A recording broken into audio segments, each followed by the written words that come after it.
স্বাগত সবাইকে আমাদের প্রতি রাতের নিয়মিত টক শো। এই সময় আমি জহিরুল আলম আজ আপনাদের সঙ্গে আছি। দর্শক, দিনের শিরোনামগুলো বলবো এবং আজকে প্রধান আলোচনা নির্বাচিত রাষ্ট্রপতি, তার নাম ঘোষণা করা হয়েছে মোহাম্মদ শাহাবুদ্দিন, সেই প্রসঙ্গ নিয়ে আলাপ করব এবং আগামী দিনের রাজনীতি। দেশের 22তম রাষ্ট্রপতি নির্বাচিত হয়ে মোহাম্মদ শাহাবুদ্দিন বলেছেন আজকে মিডিয়ার সঙ্গে যে নির্বাচন হবে সংবিধান অনুযায়ী। তিনি একথাও বলেছেন যে তার প্রত্যাশা একটি সুষ্ঠু নির্বাচন দেখে যাওয়া। সুনীল অর্থনীতির জন্য কোস্টগার্ডকে আরও শক্তিশালী এবং আধুনিকায়নের কাজ চলছে বলেছেন প্রধানমন্ত্রী শেখ হাসিনা। জরায়ু ক্যান্সার প্রতিরোধে সেপ্টেম্বর থেকে অনূর্ধ্ব 15 বছর বয়সী শিশুদের ভ্যাকসিন কার্যক্রম শুরু হচ্ছে, এই কথা বলেছেন স্বাস্থ্যমন্ত্রী। শেষের পথে তুরস্ক সিরিয়ার উদ্ধার অভিযান, জীবিতদের পুনর্বাসনের জোর তৎপরতা, 36,000 ছাড়িয়েছে প্রাণহানির সংখ্যা। এটি অত্যন্ত মর্মান্তিক। প্রতিদিনই এই আপডেট আমরা পাচ্ছি তুরস্ক এবং সিরিয়া। আলোচনায় যাবার জন্য স্টুডিওতে আমন্ত্রিত দুই অতিথির সঙ্গে শুরুতে পরিচিত হয়ে নিই। রয়েছেন জনাব মাহমুদ হোসেন, সাংগঠনিক সম্পাদক বাংলাদেশ আওয়ামী লীগ, স্বাগত আপনাকে। রয়েছেন জনাব সৈয়দ ইমরান সালে প্রিন্স, ভারপ্রাপ্ত দপ্তর সম্পাদক বিএনপি, স্বাগত আপনাকে। শুরু করেছিলাম হেডলাইন্স দিয়ে, সেখানে নবনির্বাচিত রাষ্ট্রপতির প্রসঙ্গটি এসেছে। জনাব আহমদ হোসেন, রাষ্ট্রপতির প্রসঙ্গ কমে ওবায়দুল কাদের সাহেবও কিছু কথা বলেছেন, রাজনৈতিক প্রতিপক্ষ সম্পর্কেও বলেছেন, তাদের এই বিষয়ে আলোচনায় আগ্রহ নেই, সে বিষয়টি আছে। কিন্তু শুরুতেই আপনার প্রতিক্রিয়া আজকে যে রাষ্ট্রপতি। আসসালামু আলাইকুম। জি, এনটিভির দর্শক শ্রোতাদেরকে আমার সালাম। এটা একটা চমৎকার সিদ্ধান্ত, অসাধারণ সিদ্ধান্ত। সেজন্য শাহাবুদ্দিন সাহেব প্রেসিডেন্ট হয়েছেন, মোহাম্মদ শাহাবুদ্দিন, তাকে আমি অভিনন্দন জানাই। তার প্রথম পরিচয়, তিনি একজন ভ্যালিয়েন্ট ফ্রিডম ফাইটার। তিনি বঙ্গবন্ধুর আহ্বানে যুদ্ধে গিয়েছেন, পাকিস্তান হানাদার বাহিনীর সাথে মুখোমুখি সহস্র যুদ্ধে শরিক হয়েছেন। এটা ঐতিহাসিক পরিচয়, ঐতিহাসিক ভূমিকা। এরপরে তার জুডিশিয়াল সার্ভিস চাকরি করেছেন এবং সর্বশেষ দুদকের যিনি কমিশনার ছিলেন এবং আমাদের আওয়ামী লীগের অ্যাডভাইজারি কাউন্সিলের মেম্বার ছিলেন। সব কিছু মিলে তিনি মুক্তিযুদ্ধ, বঙ্গবন্ধুর আদর্শ, মুক্তিযুদ্ধের ভাবনা, ইতিহাসের আলোকে গড়া একজন মানুষ এবং খুব সাদাসিধে মানুষ, চমৎকার একজন ব্যক্তিত্ব এবং নিখুঁত একজন ব্যক্তিত্ব। যদি বলেন from the view point of patriotism, অসাধারণ। From the view point of honesty, unparallel. যদি বলেন বুকে অদম্য সাহস, অচিন্তনীয়। মৃত্যুকে আলিঙ্গন করবেন, আর নীতি, আদর্শ, নৈতিকতা বোধ থেকে কখনো সরে দাঁড়াবেন না। এটা হচ্ছে আমার তার সম্পর্কে ভাবনা। তাকে যে বেশি চিনিনি, কাছে থেকে তাকে যতটুকু দেখেছি এবং জেনেছি, তার এই যে ব্যক্তিত্ব এবং একজন প্রেসিডেন্টের পদে সিলেকশন দেওয়াটা, মাননীয় প্রধানমন্ত্রীকেও আমি অভিনন্দন জানাই। তার রাজনৈতিক প্রজ্ঞা, তার দৃষ্টি শক্তি কতটা দূরে এবং কীভাবে তিনি তাকে বাছাই করলেন, কেউ জানল না, কেউ বুঝে উঠতে পারল না। কাজেই এই যে তার বাছাই একটা নিখুঁত মানুষকে তিনি এখানে প্রেসিডেন্ট করেছেন, পার্টির প্রার্থী করেছেন। সেজন্য প্রধানমন্ত্রী শেখ হাসিনাও অতুলনীয় বাংলাদেশে।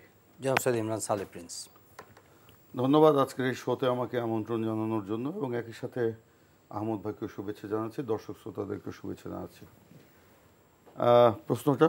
প্রশ্নটা নতুন রাষ্ট্রপতি যে ঘোষণায় এলো নির্বাচিত, বিএনপি আওয়ামী লীগ তো এটাকে স্বাগত জানিয়েছে, তাদেরই নির্বাচিত মনোনীত প্রার্থী।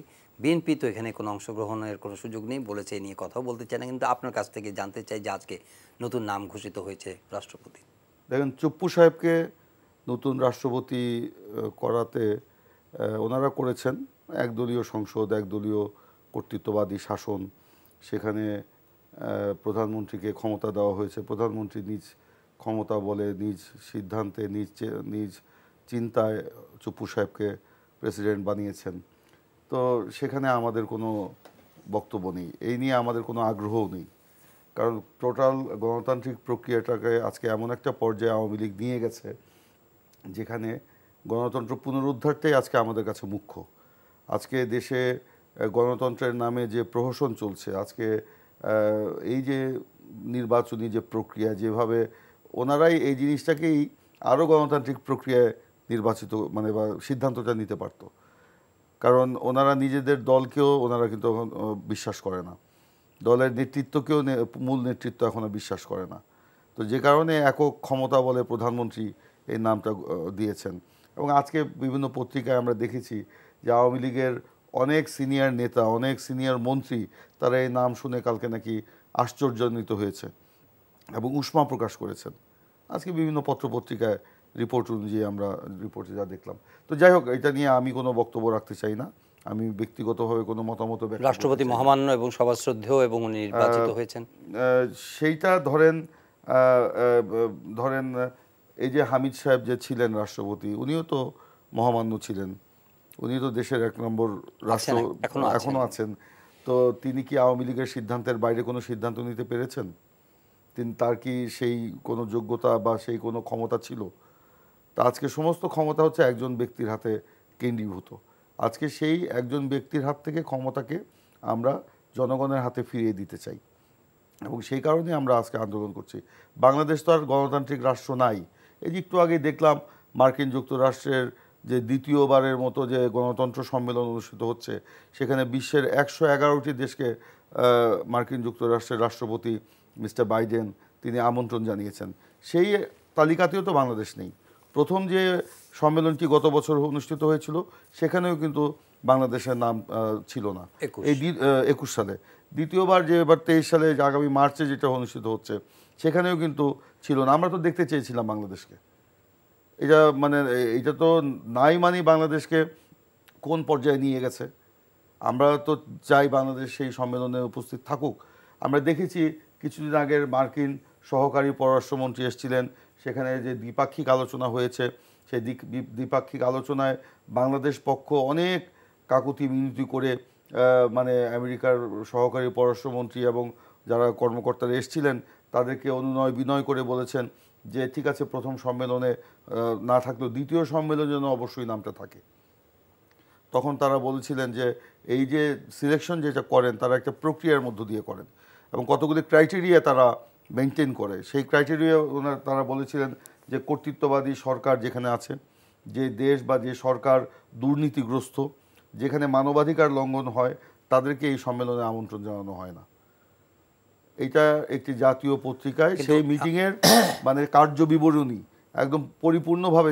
কিন্তু একটা প্রশ্ন করতে চাই, সেটা হচ্ছে আজকে আওয়ামী লীগ জেনারেল সেক্রেটারি জনাব ওবায়দুল কাদের এটা বলেছেন যে আপনারা তো গণতন্ত্রের প্রতি এত যদি আপনাদের অনুরাগ থাকে, তাহলে এই যে রাষ্ট্রপতি নির্বাচনের প্রসঙ্গটি নিয়ে আপনারা আলোচনায় করতেই উৎসাহী নন, তাহলে আপনারা কতটা গণতান্ত্রিক এবং কতটা সংবিধান অনুসারী আছেন? এইটার মধ্যে গণতান্ত্রিক বা অগণতান্ত্রিক হওয়ার কোনো বিষয় নয়।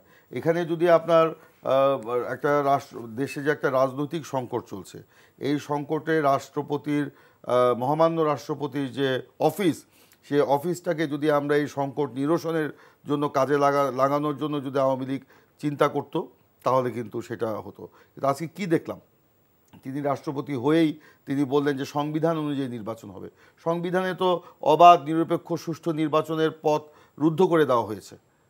তিনি যদি বলতেন যে একটি অবাধ নিরপেক্ষ সুষ্ঠু নির্বাচন সকল দলের অংশগ্রহণে করার জন্য যা যা প্রয়োজন আমরা আসেন সকল কিছুর ঊর্ধ্বে উঠে আমরা সেটাকে সামনে নিয়ে এগোই, তাহলে তো উনি একটা মানে রাষ্ট্রপতি রাষ্ট্রনায়কোচিত কথা বলতেন। সে কথা তো উনি বলেন নাই। আওয়ামী লীগের নেতৃত্ব যে কথাটা বলছেন, স্পিরিট তো প্রকাশিত হয়েছে মিডিয়াতে যে উনি চাচ্ছেন একটা ভালো সুন্দর নির্বাচন। এই ভালো সুন্দর নির্বাচন বর্তমান সংবিধান অনুযায়ী এটা কোনোভাবেই সম্ভব নয়। এই কথাটা আমি আলোচনাতে বলেছি যে একটি সুষ্ঠু নির্বাচন দেখে যাওয়াই তার প্রত্যাশা। যদি উনি সুষ্ঠু নির্বাচন দেখে যেতে চান তাহলে অবশ্যই একটি নির্দলীয় নিরপেক্ষ তত্ত্বাবধায়ক সরকারের অধীনে জনগণের স্বতঃস্ফূর্ত অংশগ্রহণের মধ্য দিয়ে একটি গ্রহণযোগ্য, অংশগ্রহণমূলক এবং একটি বিশ্বাসযোগ্য নির্বাচন করার উদ্যোগ থাকতে হবে। সরকারের বা ক্ষমতাসীন আপনাদের দলের যে নির্বাচনী প্রক্রিয়া, রাষ্ট্রপতি নির্বাচনের প্রক্রিয়া সম্পর্কে কিছু সমালোচনামূলক বক্তব্য দিলেন। তার আগে আওয়ামী লীগের সাধারণ সম্পাদক বিএনপি সমালোচনা করেছে যে তারা গণতন্ত্র এবং সংবিধানের অনুসারী নয় বলে এইসব বিষয়ে তাদের কোনো আগ্রহ নেই। এই প্রসঙ্গটি এসেছে।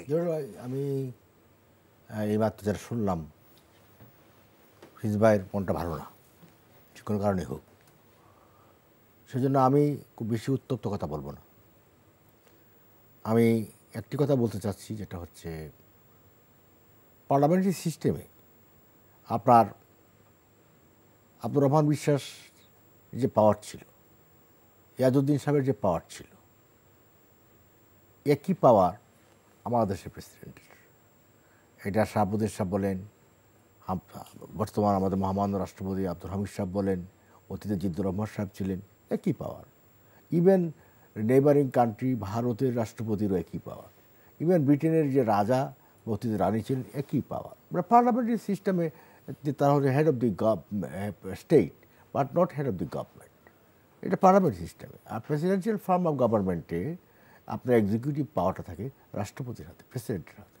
কিন্তু এই ক্ষেত্রে বিএনপির পক্ষ থেকে কোনো না কথা বলা, কোনো রিয়াকশান না দেওয়া, অত ধন্যবাদ দিতে পারতেন।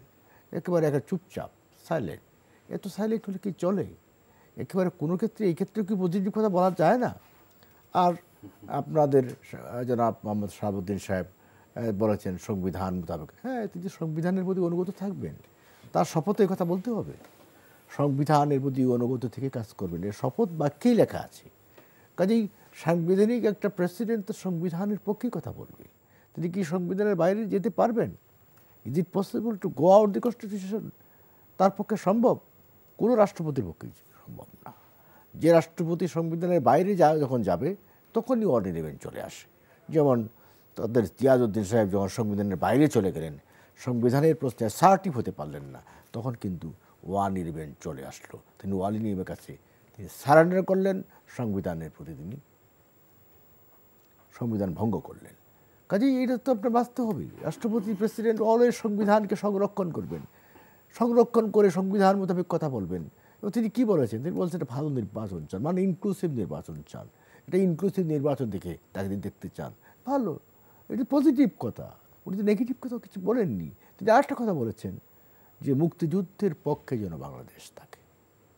সবচেয়ে বেসিক কথা, ইটস বেসিক কথা যে মুক্তিযুদ্ধের পক্ষে যেন বাংলাদেশ থাকে।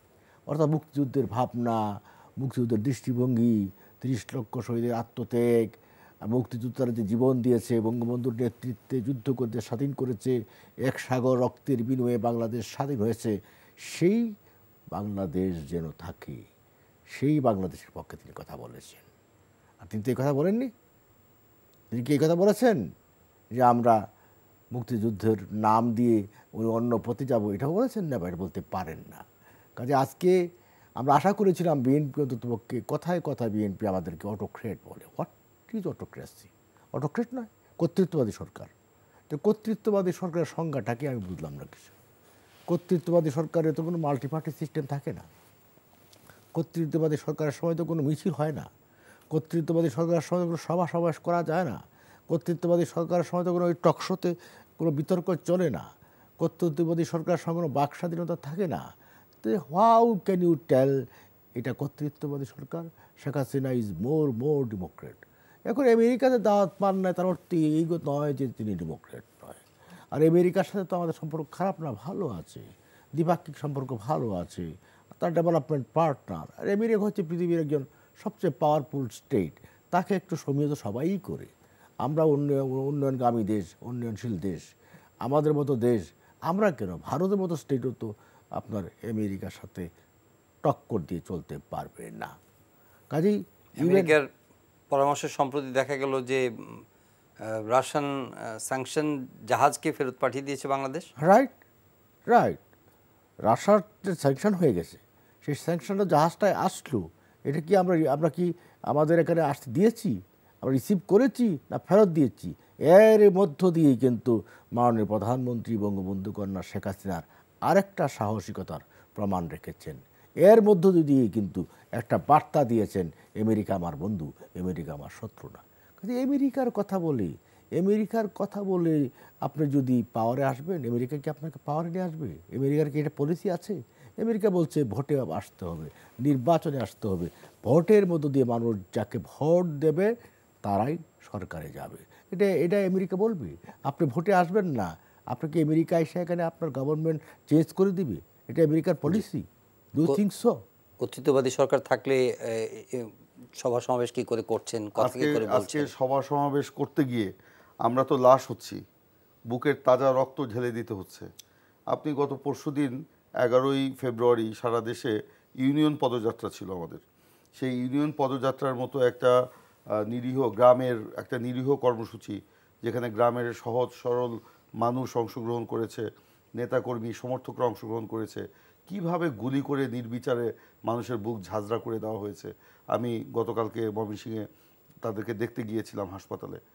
কারো পায়ে গুলি লেগেছে, সারা শরীরে গুলি লেগেছে, গুলি লেগে একটা চোখ অন্ধ হয়ে গেছে। এটা কি আপনার গণতান্ত্রিক শাসনের নমুনা? একটি ইউনিয়ন পদযাত্রা, কোনো স্লোগান নয়, নীরব পদযাত্রা। আমরা হেঁটে যাব, প্ল্যাকার্ড থাকবে, আমাদের মুখের ভাষা প্ল্যাকার্ডে সেটা প্রকাশ পাবে, আমাদের ব্যানারে সেটা প্রকাশ পাবে। সেই পদযাত্রাকে আওয়ামী লীগ সহ্য করতে পারলো না, নীরব পদযাত্রাকে গুলি করে আপনার তছনছ করে দিল পুলিশের গুলিতে। তো এর নাম কি মানে গণতান্ত্রিক শাসন না কর্তৃত্ববাদী শাসন? তিনি বলেছেন যে এই মানে সেখানে গণতন্ত্র মানে নির্বাচনের কথা। আমরা তো, উনি বলছেন আমেরিকা নির্বাচনের কথা বলেছে। হ্যাঁ, আমরা তো নির্বাচন চাই, নির্বাচনের মাধ্যমেই আমরা ক্ষমতার পরিবর্তন চাই। কিন্তু সেই পরিবর্তনটা যে আওয়ামী লীগ এই সংবিধান সংশোধন করে রুদ্ধ করে দিয়েছে, সেই পরিবর্তনের পথ, সেটা তো আজকে দিবালোকের মতো স্পষ্ট। ট্রান্সপারেন্সি ইন্টারন্যাশনাল কিছুদিন আগেই একটি আপনার তারা বক্তব্য দিয়েছে, আপনি দেখেছেন যে এই বক্তব্য দিয়েছে তারা ওখানে, সেখানে বলেছেন যে এই যে আপনার নির্দলীয় নিরপেক্ষ তত্ত্বাবধায়ক সরকারের বিধান যেটা বন্ধ করে দেওয়া হলো, কিংবা নির্বাচনী প্রক্রিয়াকে তারা যেভাবে আওয়ামী লীগ নিয়ে গেছে, ধ্বংস করেছে, সেখানে জনগণের স্বাধীন ভোটাধিকারের মাধ্যমে মানে জনগণের পছন্দ মতো জনপ্রতিনিধি নির্বাচন কিংবা ক্ষমতার পরিবর্তন, এটা একটা দুরূহ হয়ে গেছে। এটা বাস্তব সত্য কথা। আমরা তো সেই জন্যই নিরপেক্ষ সরকারের অধীনে নির্বাচন চাই। ওনারা বলেছেন দেশে নাকি এত সুদিন, দেশের মানুষ না খেয়ে নাই, দেশের মানুষ অত্যন্ত ভালো অবস্থায় আছে। যদিও আমরা দেখেছি যে টিসিবি ট্রাকের পিছনে মধ্যবিত্ত, নিম্ন মধ্যবিত্ত, নিম্ন আয়ের মানুষ, আয়হীন মানুষ, তারা সেই লাইন দীর্ঘ থেকে দীর্ঘ হচ্ছে, সেখানেও চাল পাওয়া যাচ্ছে না। সমস্ত চাল বিক্রির পরে যেসব চাল পড়ে থাকে ট্রাকের উপরে, মহিলারা যে সেই সব চাল কুড়িয়ে নিয়ে বাড়িতে গিয়ে রান্না করছে। যদিও তার বিপরীতে আমরা দেখলাম যে আগামীকালকে নাকি আওয়ামী লীগের সাধারণ সম্পাদক, তৃতীয়বারের মতো সাধারণ সম্পাদক হয়েছেন বলে তার নির্বাচনী এলাকায় যাচ্ছে, সেখানে নাকি 220 মণ মাংস দিয়ে 1 লক্ষ লোকের আপনার মেজবানি করানো হচ্ছে। দেশের মানুষ না খেয়ে আছে, আর আওয়ামী লীগ 220 মণ মাংস দিয়ে 1 লক্ষ মানুষের মেজবানি করছে। তারপরে আমি বলবো, যদি ওনারা এতই আত্মবিশ্বাসী হয়ে থাকেন, দেশের মানুষ ওনাদের জন্য এত ভালো অবস্থায় আছে, দেশে এত উন্নয়ন হয়েছে ওনারা বলছেন, তাহলে পদত্যাগ করে নিরপেক্ষ সরকারের অধীনে একটা লেভেল প্লেয়িং ফিল্ডে নিরপেক্ষ নির্বাচন দিতে ওনাদের এত সমস্যা কোথায়? সমস্যা কোথায় আমি ঠিক জানি না। ওনারা যদি এই নিরপেক্ষ সরকারের অধীনে নির্বাচনের চ্যালেঞ্জটা যদি গ্রহণ করে তারা যদি নিরপেক্ষ নির্বাচন দেন, ওনাদের এই উন্নয়নের জন্য যেটা ওনারা বলছেন, যদি সত্যিই মানুষের উন্নয়ন হয়ে থাকে, তাহলে জনগণই তো ওনাদেরকে ভোট দিয়ে ক্ষমতায় বসাবে। সেই ভয়টা কেন? কেন তারা জনগণের উপর আস্থা রাখতে পারছে না? কেন তারা গণতন্ত্রের উপরে, নিরপেক্ষ সরকারের উপরে আস্থা রাখতে পারছে না? এইখানেই হলো বক্তব্য। জি, ভয়টা কোথায়, কেন পারছেন না, কেন দিচ্ছেন না? জহির ভাই, আপনি দেখেছেন যে গণতন্ত্র সূচকে বাংলাদেশ 2 ধাপে গিয়েছে। এই কথাটা কি আমি মিথ্যা বলেছি? এটা তো মিডিয়ায় এসেছে। এটা কি আমি তদবির করে করেছি? এই 2 ধাপ যে গণতন্ত্রের সূচকে এগিয়েছে, এটা ভালো সংবাদ। ডেমোক্রেসি আছে বলেই তো সূচকে এগিয়েছে। ডেমোক্রেসির সংজ্ঞাটা বিএনপি কীভাবে ব্যাখ্যা করতেছে এটা আমি বুঝে উঠতে পারছি না। What is democracy? বিশেষ করে বিএনপির তো আর ডেমোক্রেটিক প্রক্রিয়া জন্ম নেয়নি। ডেমোক্রেসি প্রক্রিয়া তারা আসেও নি, আর ডেমোক্রেসির সংজ্ঞাটাও তারা ভালোভাবে বুঝে উঠতে পারে না। আর আপনারা যদি জনগণের কাছে এতই গ্রহণযোগ্য হয়ে থাকেন, মনে করেন মানসিকভাবে যে পিপুল আপনাদের সাথে আছে, তাহলে নির্বাচনে এসে আপনার চ্যালেঞ্জটা গ্রহণ করতে ভয় পান কেন? আচ্ছা, আমরা তো ভয় পাচ্ছি না। আর নির্বাচনী ব্যবস্থা আপনারা যেটা বলছেন তত্ত্বাবধায়ক গভর্নমেন্ট, এটা তো বারবার একই কথা বলছি, আমরা প্রতিদিন এক কথাই বলছি। তত্ত্বাবধায়ক গভর্নমেন্ট এটা হচ্ছে সুপ্রিম কোর্টের রায়, এই রায়ের আলোকে পার্লামেন্ট সিদ্ধান্ত নিয়েছে। Now it is a part of constitution. এখন এই কনস্টিটিউশনের এই পার্ট থেকে তো আমরা এখানে ফিরে যেতে পারবো না, ইচ্ছে করলে পারবো না, সম্ভব নয়। তাহলে এটা কনস্টিটিউশন ভায়োলেশন হয়ে যাবে। এবং সেখানে ভার্ডিক্টে বলা আছে স্পষ্ট যে অনির্বাচিত গভর্নমেন্টটা হচ্ছে সংবিধানের সাথে সাংঘর্ষিক। মানে গভর্নমেন্ট হতে হবে জনগণের নির্বাচিত প্রতিনিধিত্ব গভর্নমেন্ট ফর্ম করবে।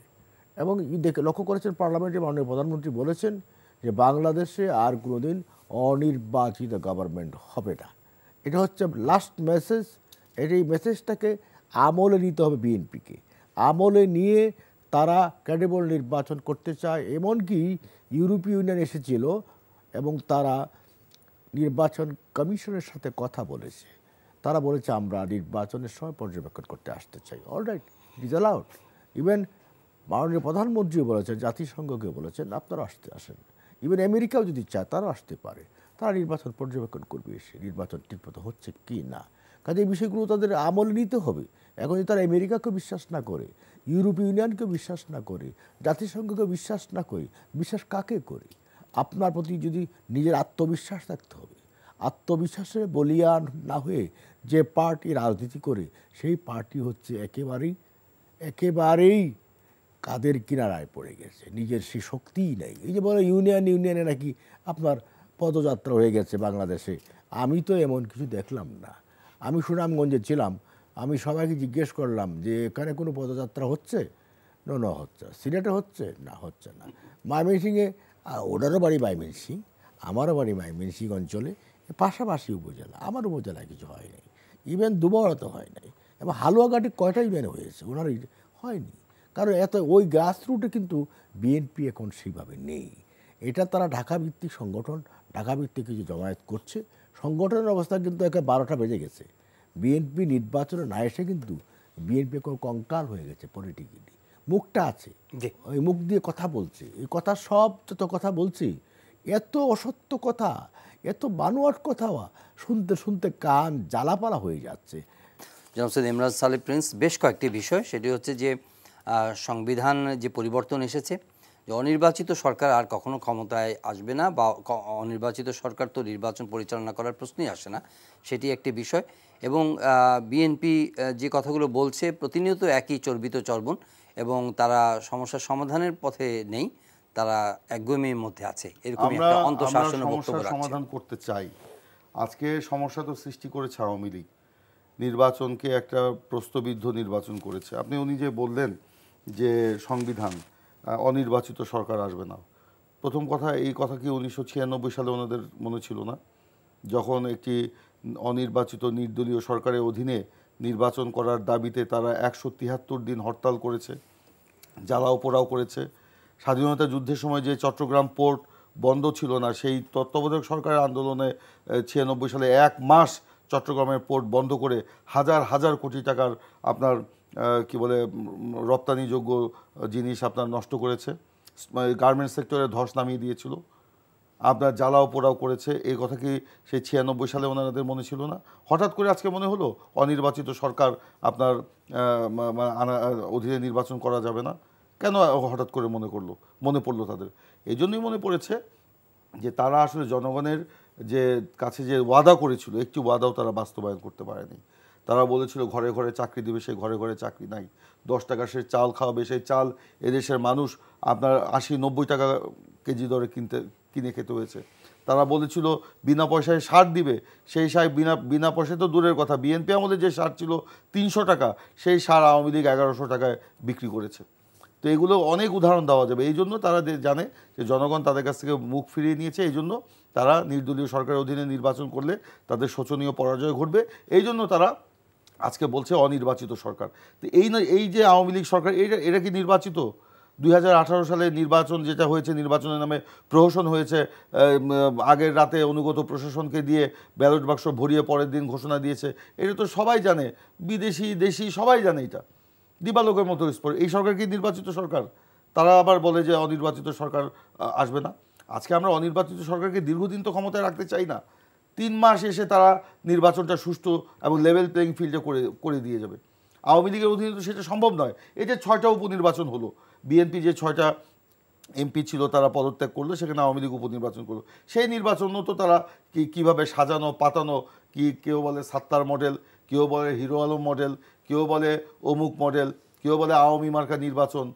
তো এইগুলো তো এই আগামীবারেও তারা এই নির্বাচনও করবে আওয়ামী লীগের অধীনে। সেখানে কি জনগণের মানে সার্বভৌমত্ব প্রকাশ পাবে? কখনোই পাবে না। আজকে উনি কতগুলি কথা বললেন আমাদের আহমদ ভাই, যে তিনি বলেছেন যে নির্বাচনের যে বিষয়গুলো, যে ইউরোপ আমেরিকা তারাও বলছে আমাদেরকে, মানে তাদেরকেও নাকি আমরা বিশ্বাস করি না। তাদেরকে আমাদের বিশ্বাস করার তো কিছু নাই। ওনারা যে পর্যবেক্ষকের কথা বললেন, আপনাদের নিশ্চয়ই খেয়াল আছে 2018 সালে যখন ইউরোপ আমেরিকা থেকে পর্যবেক্ষক পাঠানোর কথা বলা হলো, ভিসা দেয় নাই। রিনাউন্ড সব পর্যবেক্ষক মানে সংস্থাগুলোকে, ইন্টারন্যাশনালি যারা রিনাউন্ড, তাদেরকে ভিসা দেওয়া হয়নি। হ্যাঁ, কাদেরকে নিয়ে আসলো পর্যবেক্ষক হিসাবে? নেপাল থেকে, শ্রীলঙ্কা থেকে, ইন্ডিয়া থেকে, যাদের নির্বাচন পর্যবেক্ষণ করার আন্তর্জাতিক তো নাই, দেশীয় নির্বাচন পর্যবেক্ষণ করার কোনো অভিজ্ঞতা ছিল না। তাদেরকে ভাড়া করে নিয়ে এসে একটি আপনার নির্বাচন পর্যবেক্ষক নামে করা হয়েছিল। ইউরোপ আমেরিকার থেকে রিনাউন্ড যারা মানে ছিল, তাদেরকে সেখানে আসতে দেওয়া হয়নি, ভিসা দেওয়া হয় নাই।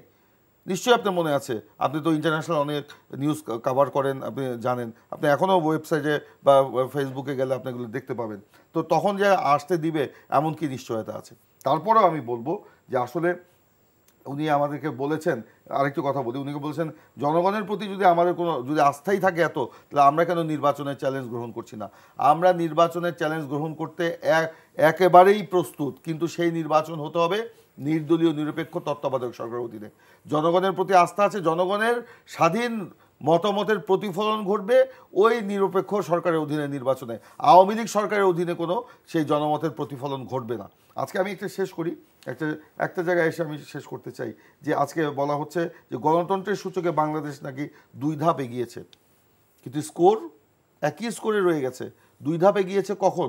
গত বছর ছিল, গত বছর থেকে আমরা কিছু সমাবেশ করতে পারছি, আন্তর্জাতিক বিভিন্ন চাপ ওনাদের উপর রয়েছে, যে জন্য ওনারা কিছু মাঝে মধ্যে কিছু সমাবেশ করতে দেয়, আবার মাঝে মধ্যে দেয় না।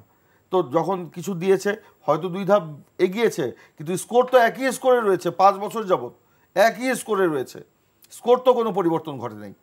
আজকে এই যে আপনার ধরেন, আমি বললাম যে ধরেন ওই যে 11 তারিখের ইউনিয়নের প্রতিনিধি সভার কথা উনি বললেন পূর্বধলায়, উনি বলেন, আমি ওনাকে বের করে দেবো, পূর্বধলায় 9টা ইউনিয়নের ছবি আমার কাছে আছে। ধোবাউড়ায় আমার 7টা ইউনিয়নের মধ্যে 6টা ইউনিয়নে আমরা করতে পেরেছি। আমি নিজে গিয়েছিলাম, আমাকে প্রশাসন থেকে বলা হয়েছে যে আমি যেন আমার নিজের নির্বাচনী এলাকা ধোবাউড়া, আমি যেন সেই পদযাত্রায় না যাই। আগের দিন রাত 11টায় বলা হয়েছে।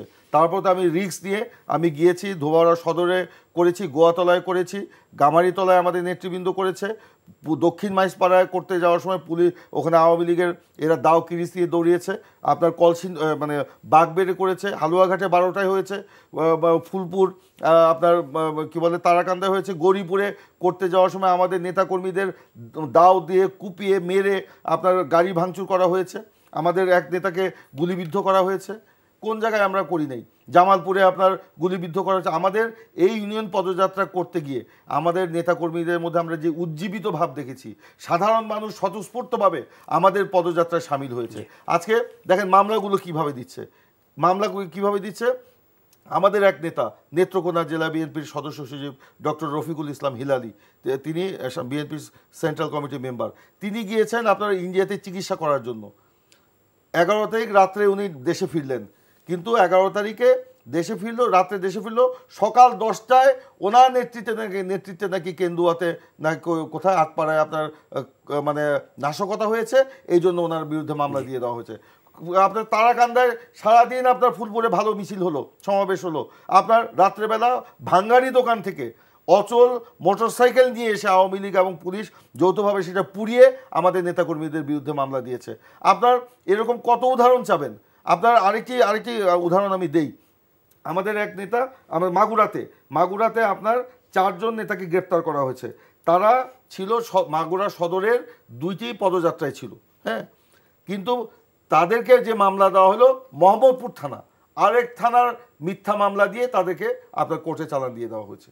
এই তো মিথ্যা মামলার এগুলো চলছে।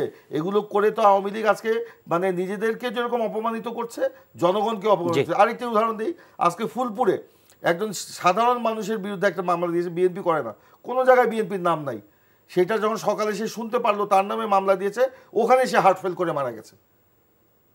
তো এই যে আপনার ধরেন, এই যে আপনার আওয়ামী লীগ যে এই মামলা দিয়ে হামলা করে এই যে একটা পরিস্থিতি সৃষ্টি করছে, সংঘাত সৃষ্টি করছে, নৈরাজ্য সৃষ্টি করছে, এটা ওনাদের জন্য না ভালো হচ্ছে, না দেশের জন্য ভালো হচ্ছে? জি জনাব আহমদ হোসেন, এই যে পর্যবেক্ষকদের প্রসঙ্গ, প্রশ্নবিদ্ধ নির্বাচন, প্রতিশ্রুতি রাখেনি, এবং না এই যে অবিরাম মিথ্যাচার করে বলা হলো, এই জবাব কী দিব?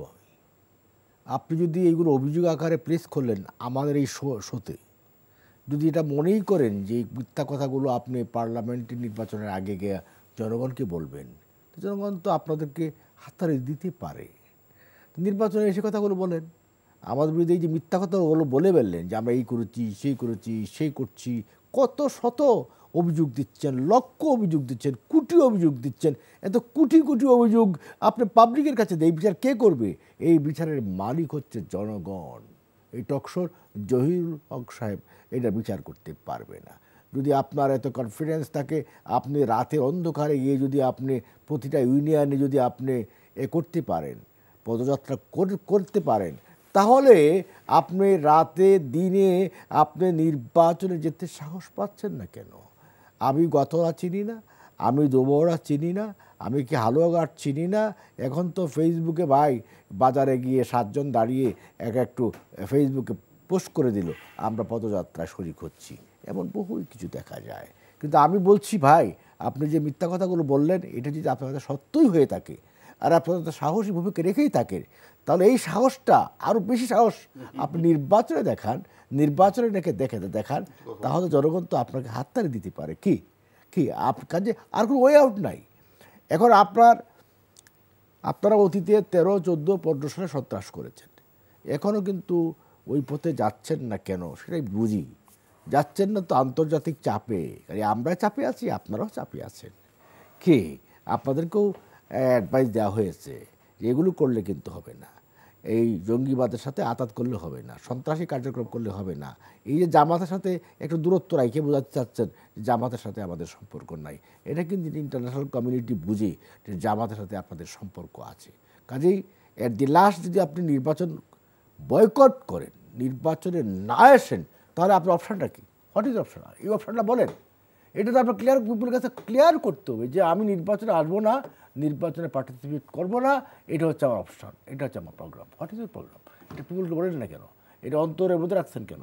হিয়ার মাঝে লুকিয়ে রাখছেন কেন? হিয়ার মাঝে লুকিয়ে রাখছেন সন্ত্রাসের বাণী। এই সন্ত্রাসটি নামতে চান, এইটা সেই দিন আসবে না। 13, 14, 15 কিন্তু ফিরে আসবে না। এবার সন্ত্রাস করতে গেলে কিন্তু আপনারা বিএনপি এমনিই তো মাথা ভেঙে গেছে, এমনিই তো একেবারে দুর্বল হয়ে গেছেন, নেতৃত্ব শূন্য হয়ে গেছে পার্টি। এবার কাকে দিয়ে করবেন? ওই সময় না 14 সালে বেগম যে বাইরে ছিলেন করতে পেরেছেন, কিন্তু এবার তো আর পারবেন না কিছু করতে। নেতা নাই, নেতা শূন্য পার্টি, উইদাউট লিডারশিপ একটা পার্টি চলতে পারে না। Never impossible. আপনি দেখেন মাওলানা আব্দুল হামিদকে প্রশাসন কিন্তু ক্যারিজমেটিক লিডার ছিলেন, তার সময় তার ন্যাপ পার্টি কিন্তু বাংলাদেশে ছিল, কারণ ক্যারিজমেটিক লিডার যেখানেই পার্টি সাহেব গেছেন হাজার হাজার মানুষ হয়েছে। কিন্তু আজকে সেই ন্যাপ কি আছে? বিএনপি হয়েছে সেরকম, বেগম জিয়া নাই। বেগম জিয়া একটা ক্যারিজমেটিক লিডার ছিলেন, তিনি convicted, she will not be allowed to contest in the election. এটা মানুষ বুঝে, ভোটাররা বুঝে। ভোটাররা তো কখনো পরাজিত পার্টির পক্ষে দাঁড়াতে চায় না। ভোটাররা যদি বুঝে জহির ভাই হেরে যাচ্ছে, আপনার পাশে যদি 20 জন আগে ছিল, কমে যাবে মানুষ থাকতে জয়ের পক্ষে থাকতে চায়। কাজেই বিএনপি নিজেই ডিফিট হয়ে গেছে, নিজেই মনে মনে ডিফিটেড পার্টি। ওই ডিফিটেড পার্টির পক্ষে কখনো পিপুল আসবে না। মানুষ জানে এই দেশে প্রধানমন্ত্রী শেখ হাসিনা দেশের জন্য ভালো করেছেন, উন্নয়ন করেছেন, দেশে অগ্রগতি এনেছেন, দেশে ডেভেলপমেন্ট করেছেন, আজকে পদ্মা সেতু করেছেন, আপনি মেট্রো রেল করেছেন, এবং চট্টগ্রাম পাতাল রেল করেছেন, চট্টগ্রাম বঙ্গবন্ধু ওই যে আপনার নদীর টানেল করেছেন। আরও আপনার এই দেশের মাথাপিছু আয় বেড়েছে, প্রবৃদ্ধি বেড়েছে। আপনার বিদ্যুৎ ইনশাআল্লাহ এখন তো আর বলতে পারছেন না বিদ্যুতের সংকট, হ্যাঁ বিদ্যুতের হয়তো আর লোডশেডিং নেই, আমার বিদ্যুৎ আরও আসছে। আপনাদের সময় বিদ্যুৎ 3,500 মেগাওয়াট রেখে গিয়েছিলেন। আমার চালের ঘাটতি নেই। আপনি বলছেন এই মানুষ যাচ্ছে কোথায় আপনার হ্যাঁ মানুষ যাচ্ছে ওই লাইনে যাচ্ছে, ওই আপনার যেখানে কোম্পানির কথা কি বললেন উনি, এই আমাদের চাল দিচ্ছি যেখান থেকে চাল দেওয়া হচ্ছে টিসিবি তো গভর্নমেন্ট সংস্থা, এখানে তো গভর্নমেন্ট তাকে ভর্তুকি দেওয়া হচ্ছে, গভর্নমেন্ট ভর্তুকি দিয়ে কম দামে চাল দিচ্ছি, সেই চাল নেওয়ার অধিকার তো সব মানুষের আছে। হ্যাঁ আপনার কমোডিটি কম দামে দেওয়া হচ্ছে, সেটা তো টিসিবির মাল তো গভর্নমেন্ট দিচ্ছে, ভর্তুকি দিচ্ছে, সেটা নিবে না কেন? এটা অন্যায় কিসের? এটা তো লজ্জার কি আছে? আরে ভাই আপনি যাই বলেন ভাই, যত কথাই বলেন ভাই, এই সব কথা ডেইলি বলতেছেন, প্রতিদিন বলতেছেন, তারপরে কিন্তু পাবলিক জাগে না, তারপরে কিন্তু জনগণ জাগতেছে না, জনগণ বুঝে এই কথায় সে কথায় নাচবে না, তোমার কথায় নাইচা দেশ গেছে শেষ হয়ে বিএনপির কথায় আর নাচবো না। জনাব ইমরান সালেহ প্রিন্স, অনেকগুলো প্রসঙ্গ আসছে, জামাতের সঙ্গে সম্পর্ক সেগুলো আপডালে আছে, বয়কট করে কি করবেন, অপশন কি আছে আপনাদের, এবং অতীতের মতো সন্ত্রাস করে এবার পার পাবেন না, বিএনপি মানে সন্ত্রাস করি না, সন্ত্রাস ওনারাই করেন, এটা ওনারা প্রমাণ করেছেন। আর এই যে কথা বলেন ডেইলি আমরা একই কথা বলি, জনগণ নাকি জাগে না, জনগণ আজকে জেগেছে বলেই ওনাদের কিন্তু হৃদকম্পন শুরু হয়েছে, এবং সেই জন্য তারা এই গুলি করে, হত্যা করে, টিয়ার গ্যাস মেরে, গ্রেপ্তার করে, মিথ্যা মামলা দিয়ে এই আন্দোলনকে দমন করতে চায়। তিনি বলেছেন যে বিদ্যুতের ব্যাপার, আজকে শীতের দিন যে গ্রামে গঞ্জে যেয়ে দেখেন 6, 7, 8 ঘন্টা করে বিদ্যুৎ নাই। মানুষ, কৃষকরা এই লোডশেডিংয়ের কারণে আপনার খেতে সেচের পানি দিতে পারতেছে না, ডিজেলের দাম বাড়িয়ে দেওয়া হয়েছে। তো এটা তো আমরা নিজেরাই দেখে এসেছি। আর উনি বলছেন নেতৃত্ব শূন্য পার্টি, তো ওনারা বিএনপিকে ধ্বংস করার জন্য, বিএনপিকে নেতৃত্ব শূন্য করার জন্য বেগম খালেদা জিয়ার বিরুদ্ধে ফরমায়েশি রায় দিয়ে তারা জেল খাটিয়ে তো বিএনপিকে নিঃশেষ করতে পারে নাই। বেগম খালেদা জিয়া, তারেক রহমান ছাড়াই আমরা যে লক্ষ লক্ষ মানুষের সমাবেশ করছি, ওনাদের বাধা বিঘ্ন, ধর্মঘট, গুলি, টিয়ার গ্যাস, এই শান্তি সমাবেশের নামে অশান্তি সৃষ্টি করার মধ্য দিয়ে কিন্তু আমরা লক্ষ লক্ষ সমাবেশ করছি আমাদের মূল নেতৃত্বকে ছাড়াই। আর ওনারা ওনাদের মূল নেতৃত্বকে নিয়ে ক্ষমতার সমস্ত প্রভাব খাটিয়ে, এমনকি ট্রেন ভাড়া করে, ট্রেন দিয়ে আপনার লোক নিয়ে এসে তারাও সমাবেশ করছে। আর আমরা এগুলো বাদ দিয়ে আমরা একেবারে পায়ে হেঁটে, ট্রেনে মানে কি বলে গাড়িতে চড়েও আসতে পারি না, পায়ে হেঁটে, ভ্যানে চড়ে, নৌকায় চড়ে এসে আমরা এই সমাবেশগুলোতে অংশগ্রহণ করছি, লক্ষ লক্ষ মানুষের সমাবেশ করছে। এখানে তো ওনাদের নৈতিক পরাজয় ঘটেছে। এত কিছুর পরেও তো বিএনপিকে তারা ধ্বংস করতে পারেনি, বরঞ্চ বিএনপিকে নেতৃত্ব শূন্য করতে গিয়ে বাংলাদেশকে একটা ব্যর্থ রাষ্ট্র হিসাবে তারা নিয়ে যাচ্ছে, যেখানে গণতন্ত্র নেই, আইনের শাসন নেই, মানবাধিকার নেই, যেখানে দুর্নীতিগ্রস্ত প্রশাসন, দুর্নীতিগ্রস্ত নির্বাচন, এবং সবচেয়ে বড় কথা যে বিশ্বের বুকে বাংলাদেশের মান সম্মান আজকে ধুলায় ভুলুণ্ঠিত হয়ে যাচ্ছে। আজকে এই অবস্থা যদি চলতে থাকে, দেশ কিন্তু আপনার সামনের দিকে এগোবে না। আজকে আমরা বলতে চাই আওয়ামী লীগকে যে আমরা আমরা তো এই দেশের জন্য রাজনীতি করছি, তাই না?